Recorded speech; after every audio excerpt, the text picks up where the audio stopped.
Hello बच्चों। तो कैसे हो? सब ठीक? क्या सोचा था? नहीं आएंगे? गलत। जब तक कंसेप्ट को तोड़ेंगे नहीं तब तक छोड़ेंगे नहीं। ओके। तो लास्ट लेक्चर्स में अपन क्या देख चुके हैं? रिएक्शन का ऑर्डर निकालना सीख चुके हैं अपन। रिएक्शन का ऑर्डर जो फर्स्ट ऑर्डर है, सेकंड ऑर्डर है और जीरो ऑर्डर रिएक्शंस के बारे में अपन कंप्लीटली डिटेल रूप से क्या कर चुके हैं? डिटेल रूप से अध्ययन कर चुके हैं, जिनमें से जीरो ऑर्डर रिएक्शन के समाकलित वेग समीकरण और हाफ टाइम निकाल चुके हैं उसके लिए। एंड क्या फर्स्ट ऑर्डर और सेकंड ऑर्डर रिएक्शन के लिए हाफ टाइम कैलकुलेट किया था और समाकलित वेग समीकरण भी निकाला था। ओके। तो वो एकदम आपको याद होनी चाहिए। और उससे पहले भी एक चीज कराई थी मैंने। उससे पहले लेक्चर्स में क्या कराया था? क्या कराया था? रेट ऑफ रिएक्शन के की क्या निकलवाई थी? यूनिट्स। वो यूनिट आपको हमेशा याद होनी चाहिए। ओके। यूनिट से जो न्यूमेरिकल मैं आपको आने वाले लेक्चर्स में कराऊंगा उनको करने में आपको क्या होगी? आसानी होगी। तो ये मैंने आपको पहले भी लास्ट लेक्चर में बता दिया है कि इसको आप याद कर लेना। रेट कांस्टेंट की जो यूनिट है वो याद होनी चाहिए सबको। ओके। तो आज अपना टॉपिक क्या है? आज अपना टॉपिक है method of determining the order of a reaction. एक रिएक्शन की जो कोटि है, रिएक्शन की कोटि ज्ञात करने की विधि, मेथड देखेंगे कौन कौन से मेथड है। तो टोटल मेथड आज अपन पढ़ने जा रहे हैं। कितने टोटल मेथड पढ़ने जा रहे हैं? 4। ओके। 4 मेथड होंगे। उनमें से फर्स्ट मेथड क्या है? फर्स्ट मेथड की तरफ बढ़ते हैं। तो ये तो पता ही है आपको, ऑर्डर रिएक्शन का ऑर्डर क्या होता है। ये तो सब जो फर्स्ट वीडियो है अपनी, गोलवर्ड और बागे का नियम भी बताया हुआ है मैंने उसमें। रिएक्शन का order, order of reaction and rate of reaction के बारे में डिटेल रूप से आपको बता चुका हूँ। और अगर आपने वो वीडियो नहीं देखी है तो आपको आई बटन में यहाँ पर लिंक आ जाएगा, उस पर क्लिक करके आप पहले उस वीडियो को देखें, जिससे कि ये वीडियो आपको अच्छे से समझ आए। ये लेक्चर क्योंकि कंटिन्यू करोगे आप लेक्चर्स को तो आपको अच्छी तरीके से समझ आएगा। ओके। तो बढ़ते हैं अपन अपने लेक्चर की तरफ।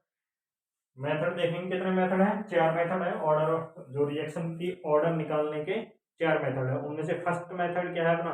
फर्स्ट मेथड है half time method. Okay. Half time mean half life. Half time तो अलग चीज होती है, हाफ लाइफ अलग चीज होती है। ओके। उसको हिंदी में बोलते हैं, देखो नंबर 1 डाल देता हूँ मैं इधर। अर्ध आयु काल विधि। अर्ध आयु काल, हाफ लाइफ, इंग्लिश में हाफ लाइफ बोलते हैं। ओके। Half life. कभी कभी जल्दी में हाफ टाइम बोल देते हैं। Half life, half time, half life होता है। ओके। हाफ लाइफ, अर्ध आयु काल। क्या करें, क्या होता है अर्ध आयु काल? तो लास्ट वीडियो लेक्चर में जिसमें अपन ने आपको सेकेंड ऑर्डर रिएक्शन बताई थी, उसमें आपको लास्ट वीडियो के लास्ट में मैंने आपको 2 रामबाण सूत्र लिखाए थे या नहीं लिखाए थे? रामबाण सूत्र।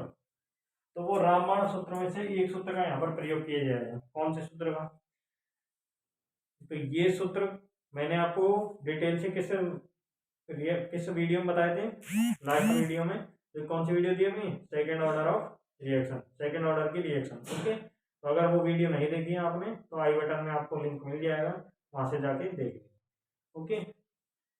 तो half time, half life. Okay. अर्धायु काल।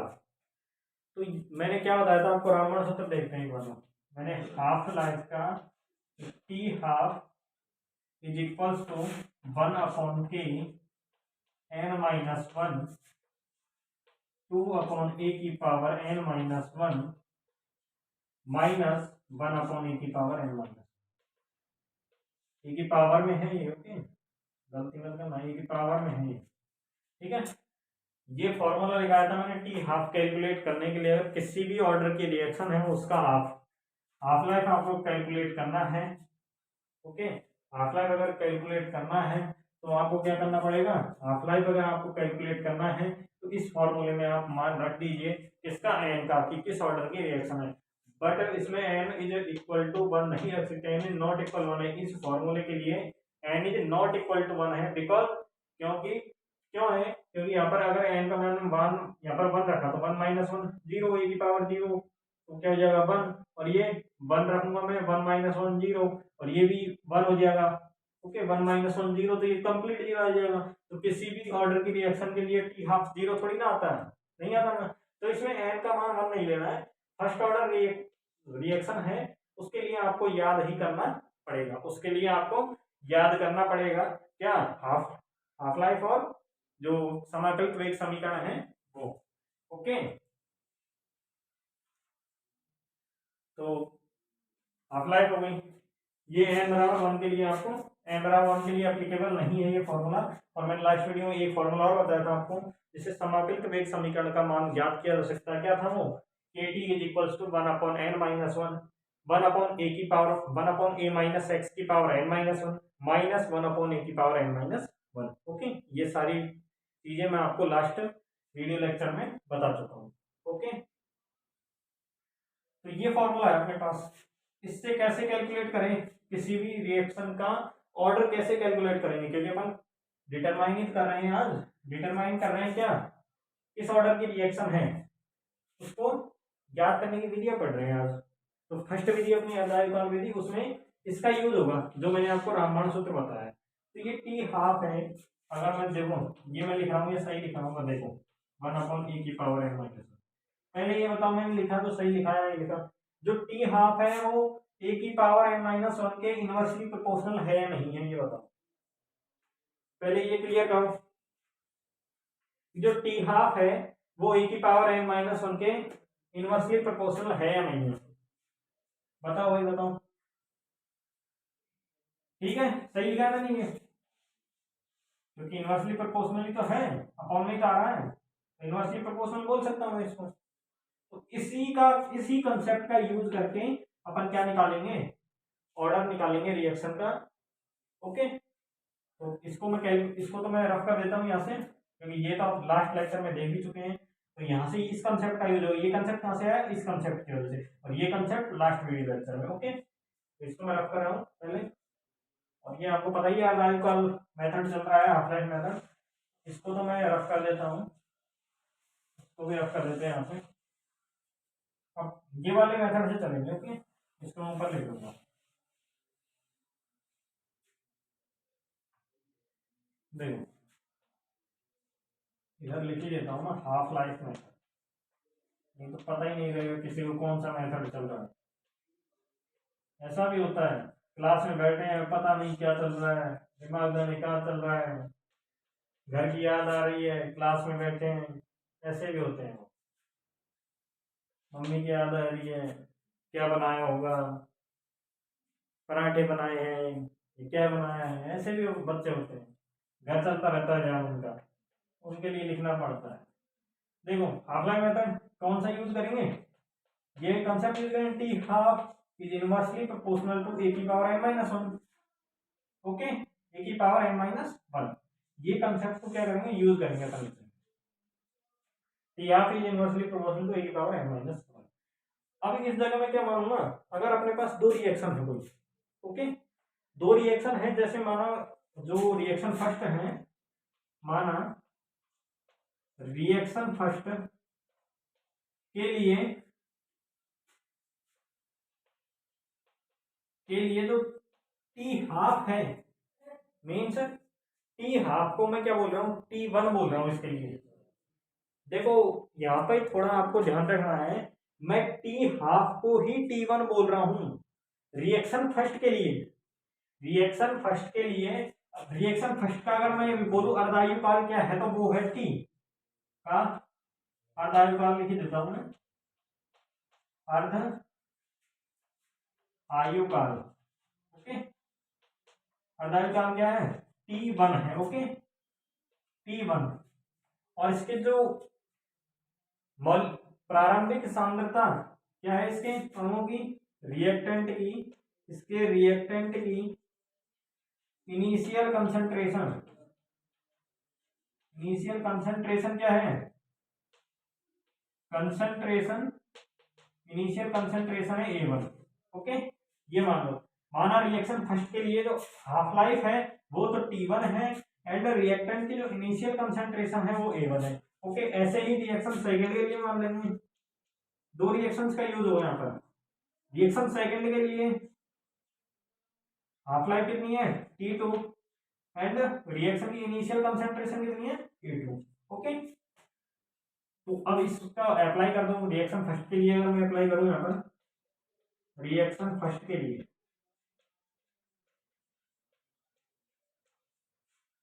ओके, इसको ऊपर लिख देता हूँ।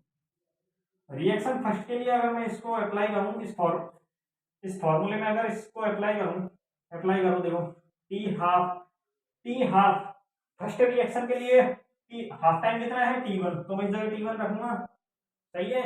Okay, T1 is inverse is proportional, किसके प्रोपोर्शनल है 1 अपॉन इनिशियल कंसंट्रेशन कितनी है रिएक्टेंट की, रिएक्शन फर्स्ट के लिए A1, तो A1 की पावर n-1 लिख सकता हूँ, नहीं लिख तो बच्चों बताओ, ये बोलो पहले इसे लिखा है मैंने नहीं लिखा, ये तो बताओ। इसको कुछ नहीं किया मैंने, इसमें इस फॉर्मूले में अप्लाई किया है, रिएक्शन फर्स्ट के लिए मैंने ये क्या किया है अप्लाई किया है। ओके, ऐसे क्या करूंगा मैं सेकंड के लिए अप्लाई करूं, ये तो हो गया फर्स्ट रिएक्शन के लिए, देखो इधर ही कर रहा हूं मैं, रिएक्शन सेकंड के लिए करूंगा, रिएक्शन सेकंड उसके लिए मैं क्या करूंगा T2 is proportional to 1 upon A की पावर n-2 की पावर n-1। रिएक्शन सेकंड के लिए जो हाफ लाइफ है वो T2 है, तो हाफ लाइफ की जगह तो मैं T2 रखूंगा, एंड जो इनिशियल कंसंट्रेशन है रिएक्टेंट की रिएक्शन सेकंड के लिए, उसमें जो इनिशियल कंसंट्रेशन है वो कितनी है A2, तो A की जगह मैंने क्या रख दिया A2 और पावर में n-1, पावर में n-1। और एक काम और कर सकते हैं, आप क्या कर सकते हैं कि प्रोपोर्शनल साइन को हटा दो, प्रोपोर्शनल साइन हटा के, तो प्रोपोर्शनल साइन हटाएंगे तो क्या आएगा एक कांस्टेंट आएगा, तो उस कांस्टेंट को क्या मान लो। ओके, कोई भी मान सकते हैं, उसमें कोई प्रॉब्लम नहीं है, बाद में कट जाएगा वैसे भी। इधर से प्रोपोर्शनल साइन हटाओ तो क्या आ जाएगा ये कांस्टेंट के मान लो इसको भी, लेकिन मानना एक ही कांस्टेंट है, ऐसा नहीं है कि अलग अलग एक की जगह के मान ले, एक की जगह एस मान लिया कुछ भी, तो ऐसे अलग अलग नहीं मानेगा, अलग अलग नहीं मान सकते हैं, एक ही कांस्टेंट मानेंगे, क्योंकि एक ही वही तो है, यही तो है हाफ टाइम, उसी को तो किसके इनवर्सली प्रोपोर्शनल किया एक ही पावर n-1 के, तो इस जगह एक ही तो कांस्टेंट आएगा, डबल डबल अलग अलग थोड़ी ना आ सकते हैं। ओके, इस चीज का ध्यान रखिए विशेष। तो अगर मैं इसको इक्वेशन नंबर 1 दे दूं, इसको इक्वेशन नंबर 2 दे दूं, ठीक है, तो अब क्या करना है आपको इसके बाद में T1 अपॉन T2 निकालना है। ओके, T1 अपॉन क्या करना है T2 निकालना है, तो इसको पहले रफ करना पड़ेगा तभी होगा। अगर किसी को स्क्रीनशॉट लेना है तो स्क्रीनशॉट जरूर लें, जल्दी से स्क्रीनशॉट लें जिससे कि आगे बढ़े अपना।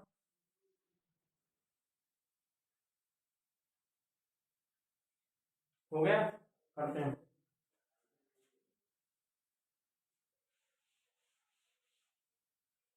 T1 का मान ये है और T2 का मान ये है।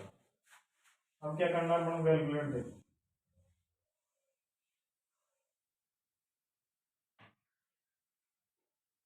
T1 ये रहा, T2 ये रहा, T1 अपॉन T2 कैलकुलेट करो। T1 अपॉन T2 अगर मैंने कैलकुलेट किया तो क्या आएगा, T1 अपॉन T2 कैलकुलेट करूंगा तो A2 अपॉन A1 की पावर n-1। क्या ये सही लिखा है मैंने, करो इसको अपॉन में करो, इसको सॉल्व कर सकते हो। T1 बटे T2 किया है मैंने, इसको इसके नीचे लेके आऊंगा तो इस ये वाला इसके नीचे आ जाएगा, और ये इसके नीचे आएगा तो ये पलट जाएगा, A2 ऊपर चला जाएगा, के नीचे जाएगा, इसे के कैंसिल हो जाएगा, और A2 अपॉन A1 की पावर n-1 आ जाएगा। ओके, ये क्लियर हो गया, तो इसको भी क्लियर कर देते हैं। यहाँ तक क्लियर हो गया सबको। देखो समझना है, रटना नहीं है, समझोगे तो लाइफ टाइम याद रहेगा, और रटोगे तो चाहे आप एग्जाम्स में अच्छे नंबर ला सकते हैं, एग्जाम्स में अच्छे नंबर ले आएंगे, कोई प्रॉब्लम नहीं है। रटने से बहुत से बच्चे क्या होते हैं, इनको रटेंगे, रटने से और पेपर में नंबर ले आएंगे अच्छे, लेकिन उनसे कुछ नहीं होगा, उनसे कुछ नहीं होगा। अपन को समझ आना चाहिए, अगर समझ आ गया तो लाइफ टाइम याद रहेगा, अपन को कभी भूलेंगे नहीं। और अगर जिसने रटा है तो वो 2 5 10 दिन बाद भूल जाएगा। ओके, तो समझना है आपको, और समझाने के लिए ही मैं आपको क्लास देने के लिए यहाँ पर आया हूँ। ओके, अगर मैं क्या करूँ, क्या कर सकते हो आगे देखो, अपना माइंड लगाएं, ऐसा नहीं है कि कुछ भी कर रहे हैं पता ही नहीं है, करते जा रहे हैं, सॉल्व हो गई पूरी, अपना जो ऑर्डर ऑफ रिएक्शन वो भी आ गई, लेकिन रिएक्शन का जो ऑर्डर है उसका कैलकुलेट भी कर ली उसकी वैल्यू, बट ये पता ही नहीं है कैसा आया, कोई पूछ ले तो पता ही नहीं कैसे आया, तो ये नहीं होना चाहिए कभी भी। अगर पढ़ रहे हो तो ठीक से ही पढ़ो। ओके, अब देखो मैं क्या कर रहा हूँ, यहाँ पर लॉग ले लो दोनों साइड, बोथ साइड लॉग लेना है। Okay, log t1 by t2 is equals to, अब देखो एक तो मैं प्रॉपर्टी साथ में ही लगा रहा हूँ लॉग की। ओके, अगर मैं यहाँ पर लॉग लूंगा तो log a की पावर m, ये प्रॉपर्टी पढ़ी होगी सबने, log a की power m is equals to m log a, means power जो होती है वो आगे आ जाती है और m log a हो जाता है। ये प्रॉपर्टी सबने पढ़ी है नहीं पढ़ी, पहले तो ये बताओ। ओके, ये प्रॉपर्टी होती है लॉग की, जिसने नहीं पढ़ी है वो लिख ले। ओके, तो ये n-1 इधर आ गया and log a2 upon a1। Okay, इसको लिंक कर रहा हूँ, अगर किसी ने नहीं लिखी हो, किसी को नहीं आती है तो लिख ले इसको। ओके,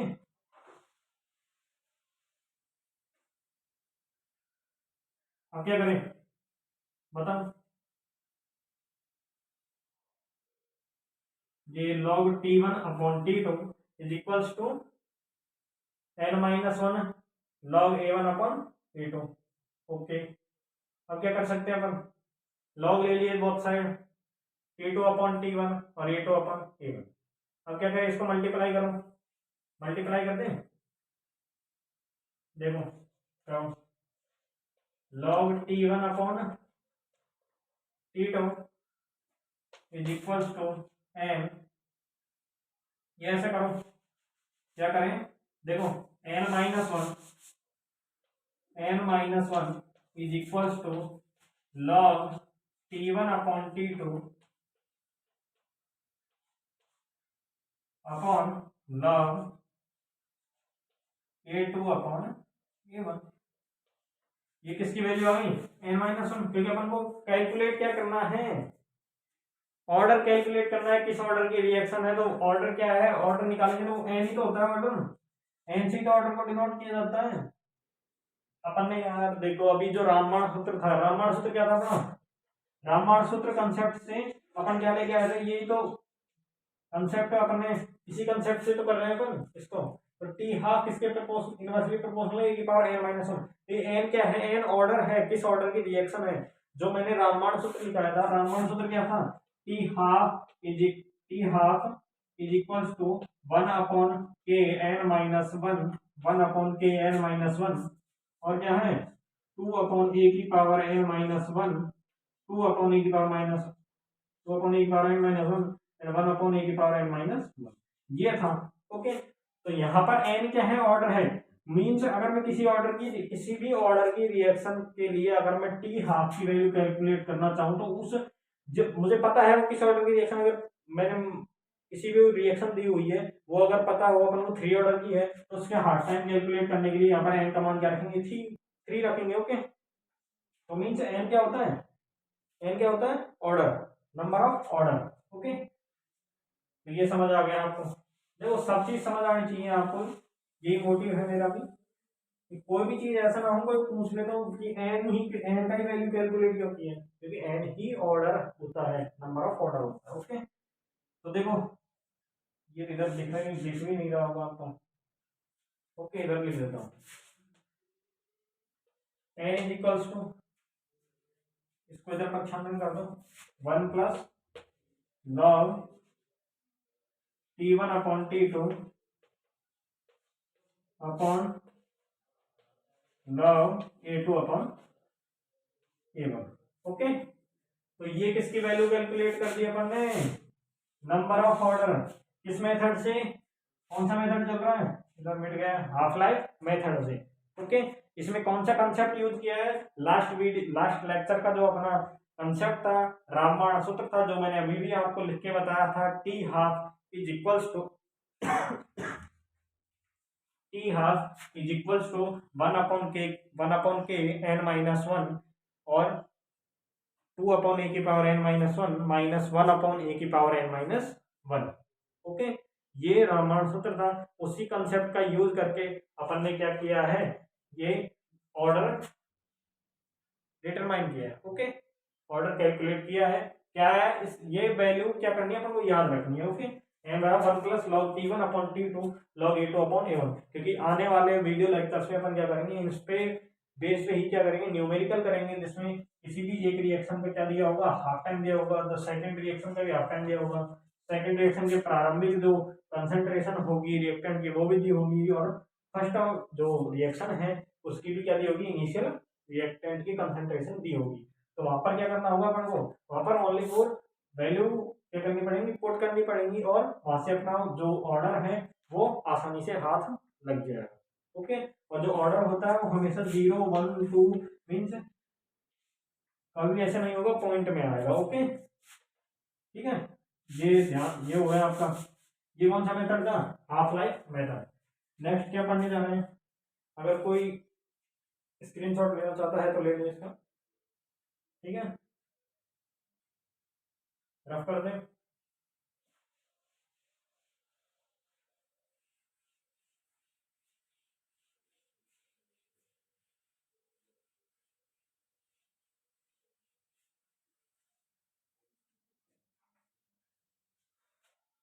सेकंड क्या है अपना, सेकंड मेथड कौन सा है, सेकंड मेथड है अपना ओस्टवाल्ड मेथड। कौन सा method, Ostwald method. Okay, last last वाला मेथड कौन सा था, हाफ लाइफ मेथड। उसमें क्या आया था ऑर्डर का, ऑर्डर की वैल्यू क्या आई थी, 1 plus log T one upon T two upon log A two upon A one. Okay, याद होनी चाहिए ये वैल्यू। सेकंड क्या है, सेकंड मेथड कौन सा है, ओस्टवाल्ड मेथड। हिंदी में लिख दे रहा हूं, ओस्टवाल्ड, इंग्लिश में भी यही होगा, ओस्टवाल्ड, ऐसे होगा, Ostwald. Okay, Ostwald method. Okay, Ostwald method क्या कहता है, इसमें थ्योरेटिकल है, ये कोई मैथमेटिकल है नहीं। हाफ लाइफ जो हमारा हाफ लाइफ मेथड था वो मैथमेटिकली था, और ये थ्योरेटिकली बेस्ड है। ओके, तो इसमें कोई ज्यादा लिखना है नहीं अपन को, जो मैं बोल रहा हूँ उसको ही आप सुने, क्योंकि सुनने से ही ज्यादा याद होता है। और जिसको अगर आपने सुन लिया, अच्छी तरीके से सुन लिया, अच्छी तरीके से समझ लिया, तो उसको आप अपनी लैंग्वेज में भी लिख सकते हैं, उसमें कोई प्रॉब्लम नहीं आती है। ठीक है, और अगर किसी को लिखने में फिर प्रॉब्लम आती है तो वीडियो को आराम आराम से देख के लिख ली। ओके, तो कौन सा मेथड है, ओस्टवाल्ड मेथड। तो ओस्टवाल्ड मेथड में क्या होता है, किसी भी ऑर्डर, किसी भी रिएक्शन की ऑर्डर ज्ञात करनी है हम, किस ऑर्डर की रिएक्शन है। अगर हम मान लो ये है ए प्लस बी प्लस सी मान लो, और इससे क्या बन रहा है, प्रोडक्ट बन रहा है। ओके, तो ओस्टवाल्ड जी क्या कहते हैं, ओस्टवाल्ड जी कहते हैं कि अपन को इस रिएक्शन का क्या करना है, ऑर्डर ऑर्डर कैलकुलेट करना है, ऑर्डर डिटरमाइन करना है। ओके, तो कैसे डिटरमाइन करें, यहाँ पर क्या मानेंगे, ओस्टवाल्ड जी ने कहा कि किसी भी एक रिएक्टेंट को ले लो आप, जैसे मैंने ए वाला ले लिया।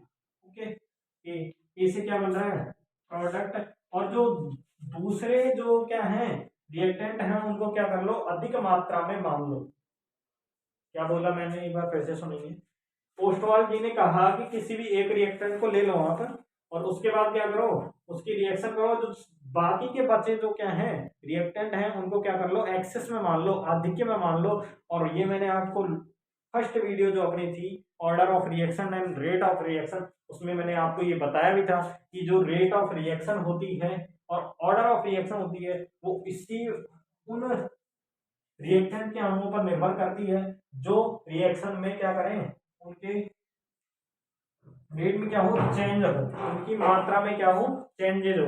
अगर चेंज नहीं हो रहा है, देखो अगर मैं एक्सिस लगा दूंगा ना यहाँ पर बी एक्सिस और प्लस सी एक्सिस।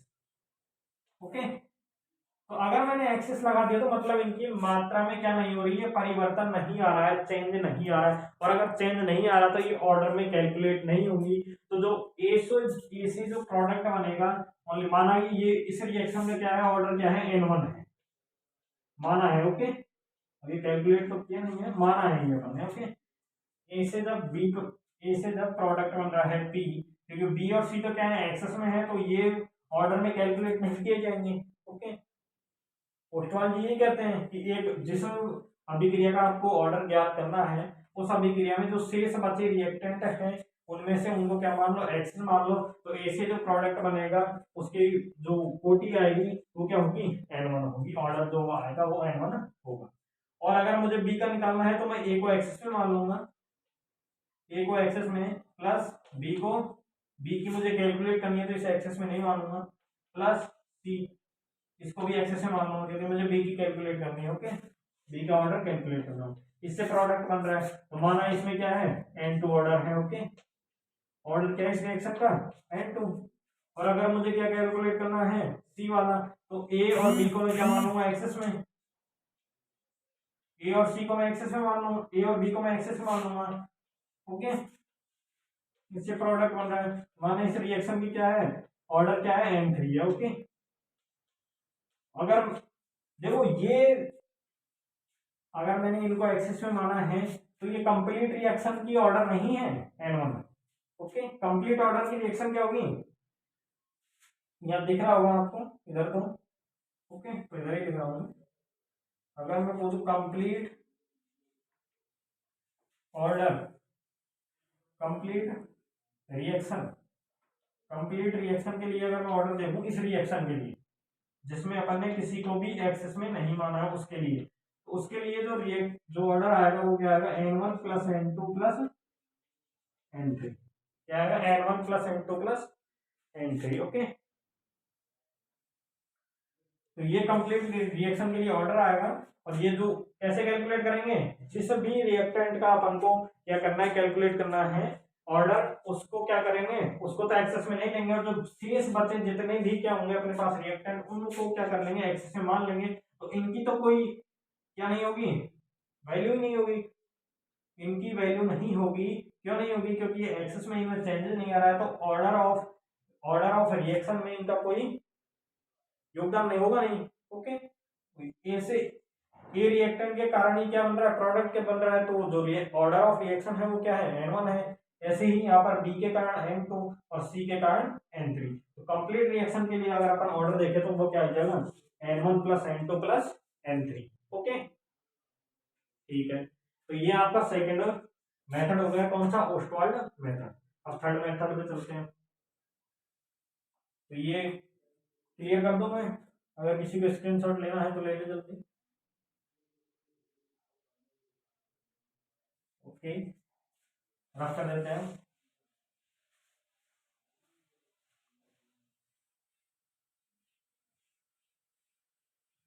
ये कौन सा मेथड हो गया, Ostwald method. Okay, third method पढ़ने जा रहे हैं अपन। टोटल मैंने कितने बताए थे, 4 मेथड। ओके, अब है अपना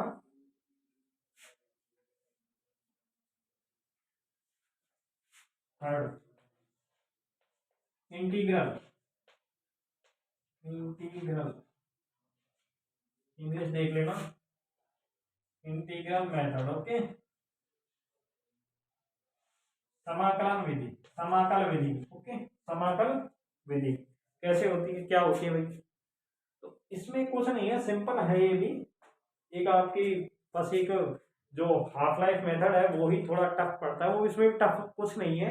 उसमें आपको ये बस कंसेप्ट याद होना चाहिए, कौन सा, टी हाफ इसका इनवर्सली प्रोपोर्शनल होगा ए की पावर n-1। ओके, वो कंसेप्ट याद होना चाहिए, वो भी सिंपल है। ओके, और इंटीग्रल मेथड क्या है, समाकल विधि क्या है, तो इसमें अपन क्या करते हैं, किसी भी समय पर, मतलब विभिन्न समय पर, अलग अलग समय पर क्या कैलकुलेट करते हैं, एक तो ए और एक ए माइनस एक्स और एक एक्स। अब ये क्या है सर, तो ये आपने देखे हुए हैं पहले भी, देखो कहाँ देखे थे, zero order reaction, first order reaction, second order reaction, सभी में यूज हुए हैं ये, अच्छे से जानते हो उनको। तो क्या है, ए क्या है, ए क्या है बताओ, ये सबको पता होना चाहिए, ऐसे नहीं है ए माइनस एक्स एक्स लिख दिया और चल दिए कर दिया, पूरा समाकलन मेथड पूरा होगा, ये नहीं पता ए क्या है, ए माइनस एक्स क्या है, एक्स क्या है, ऐसे नहीं होना चाहिए। ए क्या है, इनिशियल कंसंट्रेशन है रिएक्टेंट की, और ये क्या है, किसी टी टाइम पर रिएक्टेंट की कंसंट्रेशन, और एक्स क्या है, टी टाइम पर प्रोडक्ट की कंसंट्रेशन, टी टाइम पर या किसी भी टाइम पर। ओके, अगर टी बराबर 0 टाइम पर है तो प्रोडक्ट बनेगा नहीं, तो उस टाइम एक्स का मान 0 आ जाएगा। ओके, तो ये टी टाइम पर क्या है, कंसंट्रेशन है प्रोडक्ट की, ये इनिशियल टाइम पर क्या है, प्रोडक्ट रिएक्टेंट की कंसंट्रेशन, और ये क्या है, रिएक्टेंट की कंसंट्रेशन टी टाइम पर। ओके, तो विभिन्न अलग अलग समयों पर इनके वैल्यू क्या करेंगे, कैलकुलेट करेंगे अपन। ओके, देखो कैसे करेंगे मैं आपको बता भी देता हूँ। देखो ये क्या है, ये माइनस एक्स और ये एक्स। ओके,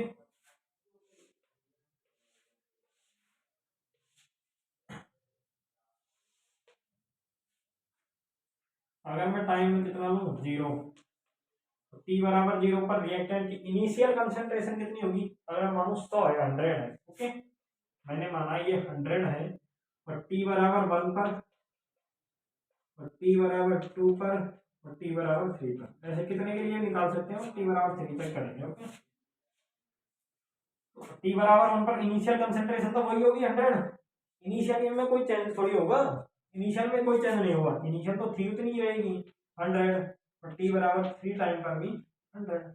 ओके, लेकिन a minus x means T बराबर 0 पर तो क्या था, टी बराबर 0 पर जो क्या बोलते हैं, रिएक्टेंट की कंसंट्रेशन तो क्या है, 100 ही है इनिशियल कंसंट्रेशन। टी बराबर 0 मीन्स रिएक्शन स्टार्ट ही नहीं हुई है अभी तो, और जब स्टार्ट होगी टी बराबर 1 पर, मान लो अगर 50 जो मॉलिक्यूल्स हैं, 50% जो रिएक्टेंट या मॉलिक्यूल्स है वो प्रोडक्ट में चेंज हो गए, 50% या 75% मान लो, 50 नहीं 25%। ओके, 25, तो टी बराबर 0 पर तो a माइनस एक्स क्या होगा, यही होगा, 100 ही होगा।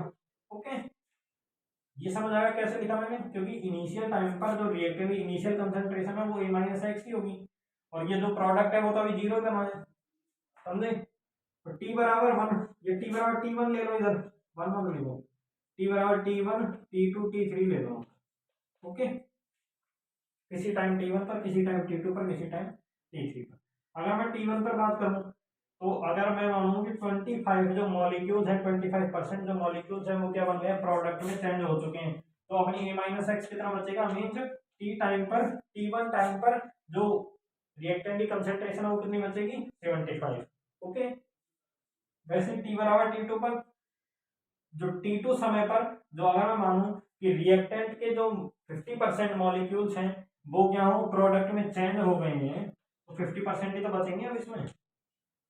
ये ओके, रिएक्टेंट कंसंट्रेशन कितनी हो जाएगी, 50, क्योंकि 50% जो मॉलिक्यूल्स है वो किसमें चेंज हो चुके हैं, प्रोडक्ट में। ओके, वैसे ही टी बराबर T3 किसी टाइम पर अगर मानूं कितने 75% क्या हो गया, प्रोडक्ट में चेंज हो गया है, तो अपना जो कंसंट्रेशन आएगी रिएक्टेंट की T3 टाइम पर वो कितनी आएगी, 25। ओके, और अगर T4 टाइम पर भी करूँ, दिख रहा होगा यहाँ तक तो आपको, टी बराबर T4 टाइम पर इनिशियल कंसंट्रेशन तो 100 रहेगी, इसमें कोई चेंजेस नहीं आएगा, देख लेना। ओके, a माइनस एक्स, देखो अगर मानो कि T4 टाइम पर कंप्लीट हो गई रिएक्शन, मींस कंप्लीट जो रिएक्टेंट के मॉलिक्यूल्स हैं वो प्रोडक्ट में चेंज हो गए हैं, तो यहाँ पर प्रोडक्ट फॉर्मेशन कितनी हो जाएगी, 100% प्रोडक्ट फॉर्मेट हो गया है, तो यहाँ पर जो a minus x means T4 time पर जो रिएक्टेंट की कंसंट्रेशन है वो कितनी हो जाएगी, 0 हो जाएगी। बताओ ये सही लिखा है मैंने, ये सारणी किस किस को समझ नहीं है पहले तो ये बताओ। और ये देखो, एक तो पहले मैं ये बता रहा हूँ कि ये माना गया है कुछ अपने मैंने कोई पता नहीं है मुझे भी कि इसमें क्या होगा या क्या नहीं होगा, ये कब पता लगता है आपको, जब रिएक्शन की स्टडी करते हैं, रिएक्शन अपने सामने हो रही है और उसके माइक्रोस्कोप से आप क्या करें, स्टडी करें, तब जाके आपको पता लगता है। ऐसे ये तो आपने क्या किया है, वैसे ही कोई वैल्यू रख लिया, मान लिया है कि जो T1 टाइम पर है जो 25% जो रिएक्टेंट के मॉलिक्यूल्स है वो प्रोडक्ट में चेंज हो गए हैं, तो 75% रिएक्टेंट बचेगा T1 टाइम पर, ऐसे माना है। ओके, ये किसी को पता नहीं है, ये प्रैक्टिकली है। ओके, ये थ्योरेटिकली है नहीं, ये तो आपको समझाने के लिए ही ऐसे किया गया है। अब इसका क्या मेथड है, इंटीग्रल मेथड का क्या मतलब है, देखो ये तो वैल्यू कैलकुलेट कर ली, ये तो मैंने बता दिया आपको, लेकिन अब आता है यहाँ पर ट्विस्ट। अगर मैं किसी भी ऑर्डर की रिएक्शन के लिए, अगर मैं किसी भी ऑर्डर की रिएक्शन के लिए समाकलित वेग समीकरण, समाकलित वेग समीकरण T इक्वल टू तो होता है कुछ ना कुछ, जीरो ऑर्डर के लिए अलग, फर्स्ट ऑर्डर के लिए अलग, सेकंड ऑर्डर के लिए अलग, यही होता है ना। तो अगर मैं ये किसका है पहले तो ये बताओ, सबसे पहले 1/a minus X minus 1/a, ये किसकी समाकलित वेग समीकरण है, कौन सी ऑर्डर रिएक्शन की समाकलित वेग समीकरण, पहले ये बताओ। फर्स्ट क्वेश्चन आपके लिए यही है, पहले ये बताओ kT is equals to 1/a minus X minus 1/a, ये किस ऑर्डर की रिएक्शन का समाकलित वेग समीकरण है, जल्दी बताओ। ये क्योंकि मैं करा भी चुका हूं आपको, लास्ट वीडियो लेक्चर में मैंने बता भी दिया है आपको। तो ये है सेकंड ऑर्डर रिएक्शन के लिए, ओके। सेकंड ऑर्डर रिएक्शन के लिए समाकलित वेग समीकरण है, इसको अपन ने आगे भी सॉल्व किया था। क्या किया था अपन ने, x/a into a minus x, फिर लॉग भी लिया था, ओके। तो ये आपको याद रखना है किस ऑर्डर की रिएक्शन के लिए, सेकंड ऑर्डर की रिएक्शन के लिए। तो अगर किसी भी ऑर्डर की रिएक्शन के लिए समाकलित वेग का समीकरण, समाकलित वेग समीकरण हर ऑर्डर की रिएक्शन के लिए अलग अलग होते हैं, तो अगर उनमें से किसी भी ऑर्डर की रिएक्शन के लिए जो समाकलित वेग समीकरण है, उनमें इन मानों को पुट करने पर क्या हो, अगर लगभग सेम ही रिजल्ट प्राप्त हो तो वो उस ऑर्डर की रिएक्शन होती है। समझे मेरी बात, फिर से सुनेंगे। अगर देखो ये वैल्यू तो निकाल लिया हमने, इनके बाद बात कर रहे हैं, ये वैल्यू तो आप निकाल लोगे, ओके। तो उसके बाद क्या करना है, अगर किसी भी समाकलित वेग समीकरण, किसी भी ऑर्डर की रिएक्शन के लिए जो समाकलित वेग समीकरण है, उनमें इन मानों क्या करना है, पुट करना है, और पुट करने के बाद जिस समाकलित वेग समीकरण के लिए क्या हो, जो रिजल्ट हो वो सेम हो, तो वही ऑर्डर की क्या होती है, वो रिएक्शन होती है, ओके। समझ गए इस बात को, इंटीग्रल मेथड को समझ गए, आई होप बिल्कुल अच्छे से समझ आ गया होगा, ओके। ये हो गया इंटीग्रल मेथड, कितना ही है ये। अगर इसके लिए देखो, इसका हर वैल्यू 0.021 आ रहा है, इसमें 0.20 आ रहा है, 20 आ रहा है, ओके। 0.022 आ रहा है, 0.020, अगर ऐसा आ रहा है मीन सेम आ रहा है। अगर इसमें, अगर ये वैल्यू मैं इसमें रख रहा हूँ सेकंड ऑर्डर रिएक्शन के लिए, जो समाकलित वेग समीकरण है, इसमें अगर इन वैल्यू को मैं रख रहा हूँ, वैल्यूज को रख रहा हूँ, तो अगर सेम रिजल्ट ही प्राप्त हो रहा है सभी के लिए, तो ये कौन सी ऑर्डर की रिएक्शन हो जाएगी, सेकंड ऑर्डर की रिएक्शन हो जाएगी, ओके। ऐसे ही ज्ञात किया जाता है इंटीग्रल मेथड से रिएक्शन का ऑर्डर। रिएक्शन की जो कोटि होती है, अभिक्रिया की कोटि, उसको इंटीग्रल मेथड की सहायता से कैसे ज्ञात करते हैं, इस प्रकार ज्ञात करते हैं, ओके। ये हो गया। तो लास्ट जो मेथड कौन सा है अपना, लास्ट मेथड कौन सा है, जल्दी बताओ। मैंने बताई नहीं, कहां से बताएंगे, मैं बताऊं जब बताएंगे,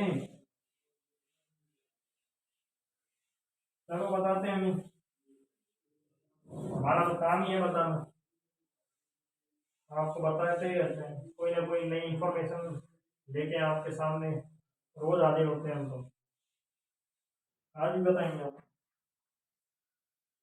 तो फोर्थ क्या है,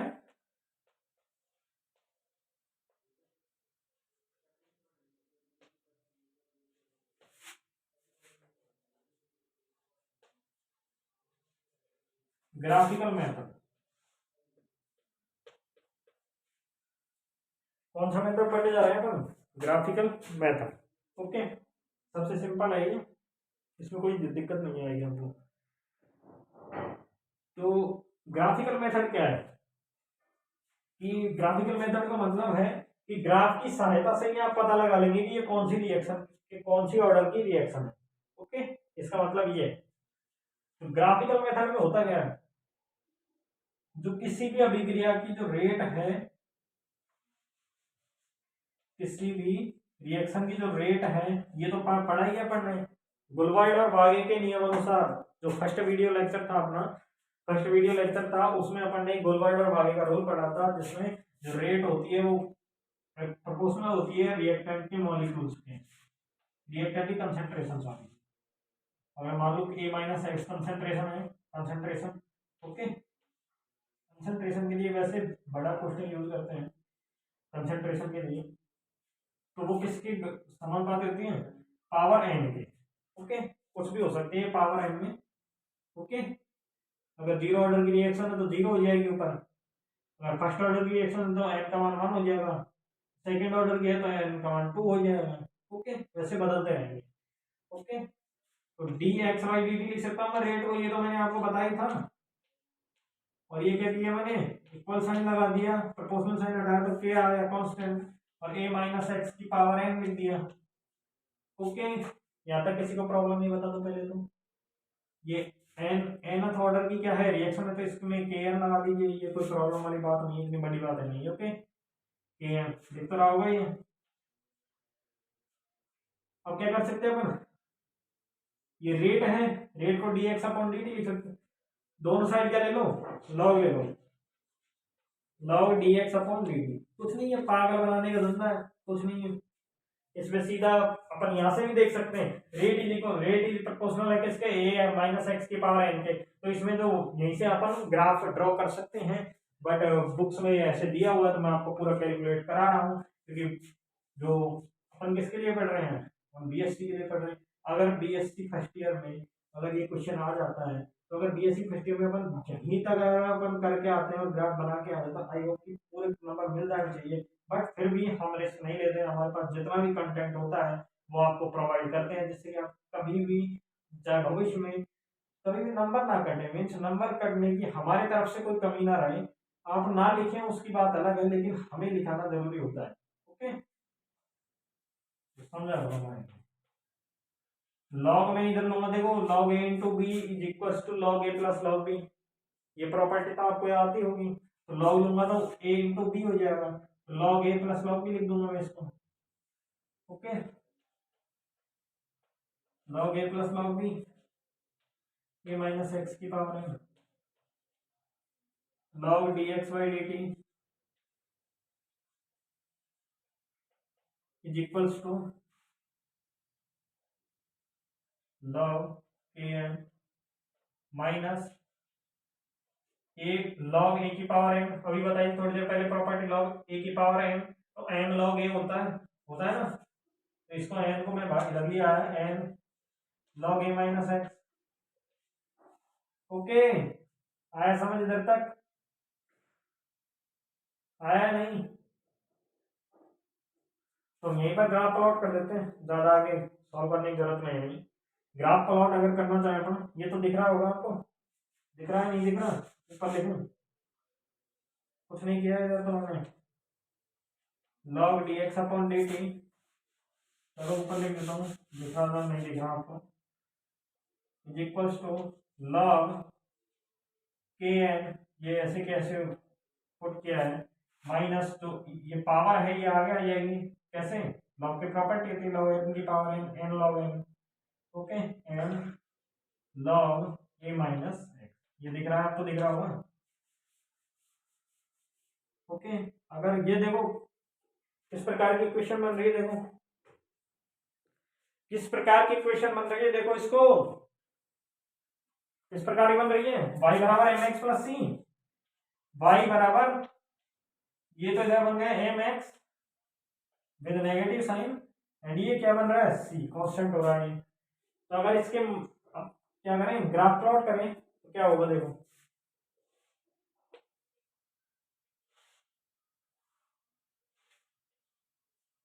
इसके बीच में ग्राफ प्लॉट कर रहे हैं, log D X Y D T,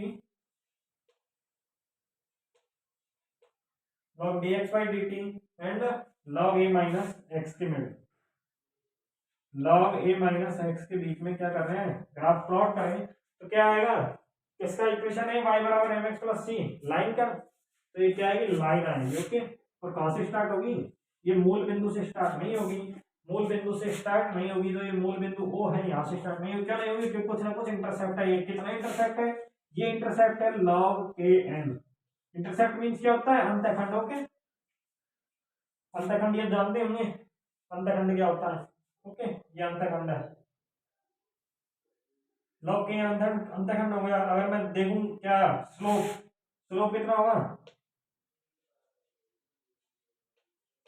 slope क्या है, ये तो एक्स की फॉर्म में चला गया कंप्लीट, एम की फॉर्म में क्या है, यही तो होती है प्रवणता स्लोप, एम एम क्या होता है, स्लोप ही तो होता है।